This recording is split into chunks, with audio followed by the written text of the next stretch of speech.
गोंदिया के स्थानिक राजलक्ष्मी चौक के सैकड़ों मेडिकल रिप्रेजेंटेटिव ने केंद्र राज्य सरकार के द्वारा संगठन पर हो रहे अत्याचार जिसमें लेबर कोड कानून हनन होकर विरोध पहले 20 को निकल जा रहे थे, अब 200 निकल जाएंगे। कंपनी तानाशाही हो रही है, 8 घंटे का काम लागू होना चाहिए, गवर्नमेंट हॉस्पिटल जाने अनुमति नहीं होती, मिलनी चाहिए, डाटा चुराकर पायरेसी बेची जा रही है, सिक्योर किया जाए, दवाई में जीएसटी हटाकर दवाई दाम कम किया जाए, हजारों लोगों को जिससे फायदा होगा, उनके अनेक मांगों में अत्याचार होने की बात कही। इस अवसर पर अनिल दलाल, जितेंद्र अग्रवाल, अजय सोनवने, प्रवीण शुक्ला, जीतू वागरे, धनंजय सीतल, अवंदे पूजा, रंजित, दिनेश मिश्रा, आशीष गुप्ता आदि ने नारों के बीच प्रमुख मार्गों से रैली निकालकर शासन का विरोध किया।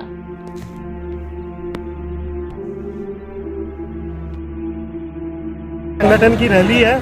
गोंदिया एक संगठन, गोंदिया का हिस्सा है। वैसे ये पूरे ऑल इंडिया में आज के दिन स्ट्राइक रखी गई है। हमारी केंद्र सरकार से 5 मांगे और कंपनियों से 3 मांगे। केंद्र सरकार से मांग में जो है कि एक लेबर कोड हमारे जो बना दिए गए, हमारे लेबर लॉ को संशोधित करके 4 कोड में डेवलप किया जा रहा है, उसका हम विरोध करते हैं। इससे हमारे अधिकारों का हनन हो रहा है। दूसरा, हमारे कार्य करने का जो कानूनी नियम होने चाहिए वो कंपनियां पालन नहीं करती, वो लागू करने की जिम्मेदारी सरकार की होनी चाहिए। 8 घंटा वर्किंग का हमारा डिमांड है, बहुत सारी जगह पे लागू हो चुका है, महाराष्ट्र में ये लागू नहीं हुआ है, ये लागू होना चाहिए।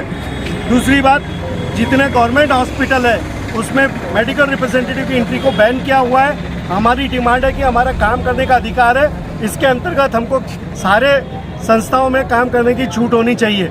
हम कोई गुंडे मवाली लोग नहीं हैं, हम क्वालिफाइड लोग हैं। हम डॉक्टर तक हमारे जो भी मेडिसिन वर्ल्ड में नया डेवलपमेंट होता है वो उन तक कम्युनिकेट करते हैं, तो हमें इस बारे में जानकारी देने का अधिकार होना चाहिए। दवाओं के दाम कम होना चाहिए। आम जनता वैसे ही बहुत परेशान है, दवाइयों के दाम कम होंगे तो वो उसका फ़ायदा उनको मिलेगा।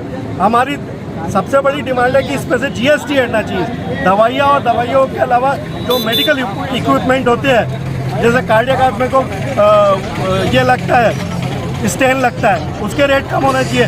उसमें 5 से 8% की जीएसटी वो हटना चाहिए, ये हमारी डिमांड है।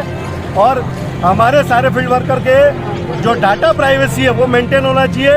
हमारे लोगों को ट्रैकिंग जीपीआरएस के माध्यम से सर्वेलेंस किया जाता है, जो कि हमारे नैतिक अधिकारों का हनन है, इसका हम विरोध करते हैं। और ये हमारी डाटा प्राइवेसी रहना चाहिए। कंपनियों से हमारी डिमांड, ये एक महत्वपूर्ण डिमांड है कि सेल्स के नाम पे विक्टिमाइजेशन, डिपो मीटिंग बुला के उन्हें परेशान करना, नौकरी डालना और गलत धंधे करने के लिए प्रोत्साहित करना, ये नहीं होना चाहिए। ये हमारी एक डिमांड है। और हमारी प्राइवेट लाइफ में सुबह शाम रात को 12 बजे फ़ोन करना, सवेरे 6 बजे फ़ोन करना, इस तरह से हमारी प्राइवेट लाइफ में इंटरवेंशन है, इसका हम विरोध करते हैं। और हर जगह हमें काम करने की सुविधा होनी चाहिए, हमारी प्रमुख मांग है। पूरे भारतवर्ष में ये डिमांड है कि हमारी जो प्राइवेसी है हमारे कस्टमर और हमारे बीच में, वो पूर्णतः गोपनीय रहे। ये जो आज सर्विलेंस के माध्यम से टेबलेट रिपोर्टिंग हो रहा है, डिवाइसेस रिपोर्टिंग हो रही है, ये हम इसका मुख्यतः विरोध करते हैं। उसके बाद अभी जो बहुत सी कंपनियों ने और गवर्नमेंट ने मिलकर जो लॉ लाया है कि कॉन्ट्रैक्ट पे रोजगार दिया जाएगा, इसका हम विरोध करते हैं कि हमें हमारे जॉब की गारंटी चाहिए। हम आज काम करके कल घर पे नहीं बैठना चाहते, इसलिए हम इसका विरोध कर रहे हैं। मुख्य तो हमारा एक जो जनता के समूह में एक हमारी डिमांड है जनता के लिए, वो है कि दवाओं के दाम कम किए जाए, उस पर लगने वाला जीएसटी कम किया जाए, ताकि हमारे जो भाई बहन हैं उनको दवाएं स्वस्थ यानी एकदम वाजिब रेट में मिलनी चाहिए। इस पर अननेसेसरी जो प्रॉफिट गवर्नमेंट और कंपनियां कमा रही है वो कम, ये हमारी मुख्य डिमांड है। लाल सलाम।